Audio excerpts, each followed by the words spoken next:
എല്ലാവർക്കും നമസ്കാരം. ഇന്ന് ഞാൻ വളരെ സിമ്പിളായിട്ട് നമുക്ക് ചെയ്യാൻ പറ്റുന്ന ഒരു സ്നാക്കായിട്ടാണ് കാണിക്കുന്നത്. ചിക്കൻ നഗറ്റ്സ് എങ്ങനെ ചെയ്യുന്നത് നമുക്ക് നോക്കാം.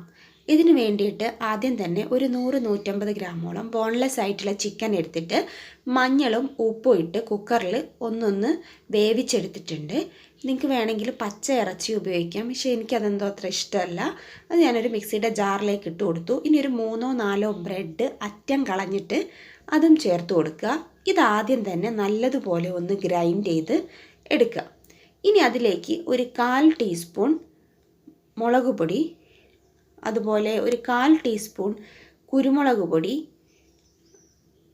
1 ടേബിൾ സ്പൂൺ ഇഞ്ചി വെളുത്തുള്ളി നല്ല പേസ്റ്റ് ആക്കിയത്, ഒരു നുള്ള് ഉപ്പ്, ഒരു 1/2 ടീസ്പൂൺ സോയ സോസ്, ഇത്രയും കൂടെ ചേർത്ത് ഇതും നല്ലതുപോലെ ഒന്ന് മിക്സിയിലിട്ട് അടിച്ചെടുക്കുക. എന്നിട്ട് നന്നായിട്ടൊന്ന് കുഴയ്ക്കുമ്പം ശരിക്കും ഒരു മാവ് കുഴക്കുന്ന ഒരു പരുവത്തിലേക്ക് നമുക്കത് കിട്ടും. ഉണ്ടോ? ഇതുപോലെ നമുക്ക് നല്ല ടൈറ്റായിട്ട് തന്നെ നമുക്കത് കിട്ടും. ഇനി ഒരു പരന്ന പാത്രത്തിൽ കുറച്ച് എണ്ണ തടവി കൊടുക്കുക.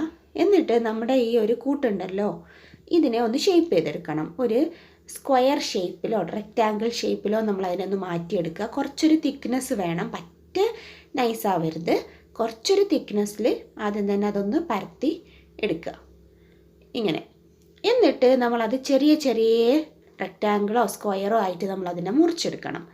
ചെറിയത്, ഒരുപാട് വലുപ്പം വേണ്ട, ചെറിയ പീസസ് ആയിട്ട് നമ്മളത് മുറിച്ചെടുക്കുക.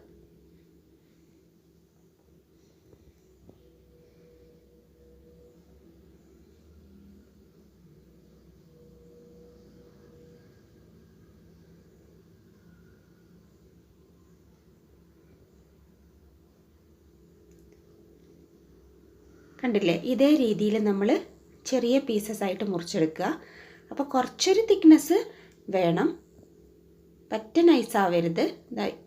ഇങ്ങനെ ചെറിയ പീസസ് ആയിട്ട് നമ്മളത് മുറിച്ചെടുക്കുക. ഇനി എന്താ ചെയ്യേണ്ടതെന്ന് വെച്ചാൽ, ഒരു പാത്രത്തിലേക്ക് ഒരു കോഴിമുട്ട എടുക്കുക. അതിലേക്ക് കുറച്ച് പാൽ, ഒരു ടീസ്പൂണോ ഒരു ടേബിൾ സ്പൂണോ പാൽ ഒഴിച്ചു കൊടുക്കുക. പിന്നെ അതിലേക്ക് കുരുമുളകിൻ്റെ പൊടിയും കുറച്ച് ഉപ്പും കൂടെ ചേർത്ത് അത് നല്ലതുപോലെ ഒന്ന് ബീറ്റ് ചെയ്ത് എടുക്കുക. അതേപോലെ തന്നെ നമുക്ക് കുറച്ച് ബ്രെഡ് ക്രംസിൻ്റെ ആവശ്യം ഉണ്ടാവും. അപ്പോൾ അതും ഒന്ന് പൊടിച്ച് എടുക്കുക. എന്നിട്ട് നമ്മൾ കട്ട്ലറ്റിനൊക്കെ ചെയ്യുന്ന പോലെ തന്നെ ഓരോ നഗറ്റ്സും എടുത്തിട്ട് നമ്മൾ മുട്ടയിലൊന്ന് മുക്കിയെടുക്കുക. അതേമാതിരി ബ്രെഡ് ക്രംസ് കൊണ്ട് അതൊന്ന് കോട്ട് ചെയ്ത് എടുക്കുക. ഇതേപോലെ തന്നെ നമ്മൾ ബാക്കിയുള്ളതെല്ലാം തന്നെ ചെയ്തെടുക്കാം. വളരെ സിമ്പിളാണ്, പിന്നെ പെട്ടെന്ന് തന്നെ നമുക്കത് ചെയ്തെടുക്കാവുന്നതേ ഉള്ളൂ. ഇനി നമ്മൾ എന്ത് ചെയ്യണം, എല്ലാം ഇതേപോലെ കോട്ട് ചെയ്ത് എടുക്കുക. ഇനി നമ്മളിത് നല്ലതുപോലെ ഒന്ന് ഫ്രൈ ചെയ്ത് എടുക്കേണ്ട ആവശ്യമേ ഉള്ളൂ. അപ്പോൾ ചൂടായിട്ടുള്ള എണ്ണയിലേക്ക് ഇട്ട് കൊടുക്കുക. എന്നിട്ട് നല്ലതുപോലെ ഫ്രൈ ചെയ്ത് എടുക്കുക. ഇപ്പം നമ്മുടെ ചിക്കൻ നഗറ്റ്സ് ഇതാ ഇവിടെ നല്ല അടിപൊളിയായിട്ട് വന്നിട്ടുണ്ട്. സിമ്പിളല്ലേ? ആർക്ക് വേണമെങ്കിലും ചെയ്യാവുന്നതേ ഉള്ളൂ. അപ്പോൾ തീർച്ചയായിട്ടും നിങ്ങൾ ട്രൈ ചെയ്ത് നോക്കണം. കുട്ടികൾക്ക് വേണമെങ്കിലും ചെയ്ത് നോക്കാവുന്ന ഒരു ഐറ്റമാണ്. അപ്പോൾ ചെയ്ത് നോക്കിയിട്ട് ഇഷ്ടപ്പെട്ടാൽ ലൈക്ക് ചെയ്യുക, ഷെയർ ചെയ്യുക, സബ്സ്ക്രൈബ് ചെയ്യുക, കമൻറ്റ് ചെയ്യുക. Thank you.